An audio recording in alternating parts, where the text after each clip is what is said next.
Welcome to this first video on grade 12 differential calculus, and we take a look at limits.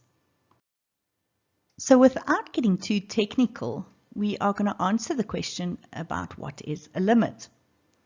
So I chose an example over here, the limit as x approaches 3 of 2x minus 1.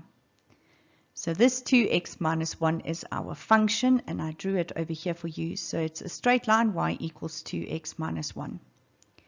And I'm asking you, as you approach 3 along your x-axis, so let's first go from the left-hand side. And just before you get to it, look up at your graph and then look at your y-axis, and you will see that you are just below the 5.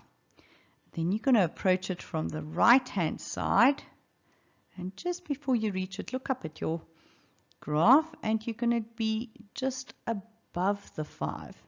So what's going to happen is the closer you get to 3, the closer your y value will be to 5. So what we are asking you is, as you approach that particular x value along the x-axis, what is the y value getting closer to? And as you can see in this case, it will be getting closer and closer to 5.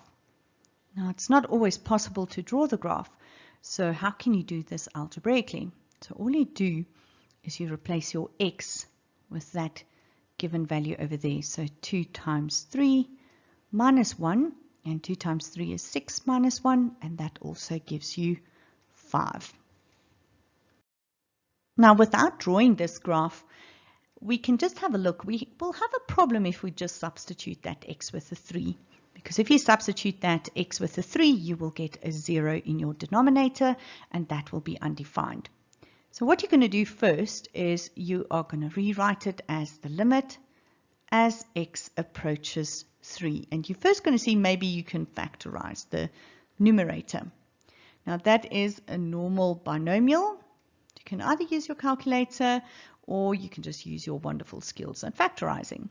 So how do you split up your x squared? And that will be x and x. And the factors for 3 will be 1 and 3. And remember that negative at the back tells you the signs must be different.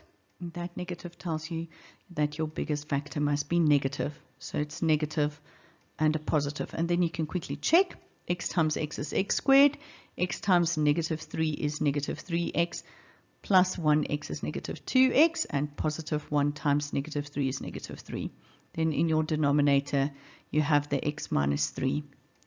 In the next step, you can then remove the x minus 3. So for those of you who do advanced program mathematics, you will know that that is a removable discontinuity. For the rest of you, you can just note that you've removed it from your limit. So in other words, you now have the limit as x approaches positive 3 of x plus 1. No need to draw the diagram. All you do is now you replace your x with a 3. So you will have 3 plus 1, and that will give you 4. In our next example, it is also important for you to note that if you substitute your x straight away, you will once again end up with a 0 in your denominator. So we're going to factorize the numerator. So let's go. The limit as x approaches 3. It is the difference of cubes. So remember your small bracket and then your big bracket. Keep your denominator. So when I do the difference of cubes, I start by taking the cube root of x cubed, which is x. I'm going to apply the principle of SOAP. The S stands for the same sign. I'm just going to write it over here for those of you who might have forgotten. Now the same sign meaning the same as what you started off with here, so you keep the negative. The cube root of 27 is 3. Then you ask yourself, x times what gives you x cubed, and that is x squared. The O stands for opposite sign. So opposite sign. Now I already used a negative, so the opposite sign is a positive. Then all I do is I multiply the two terms, so x times 3 is 3x. AP stands for always positive. So you write a positive, And 3 times what gives you 27? You know that that is 9.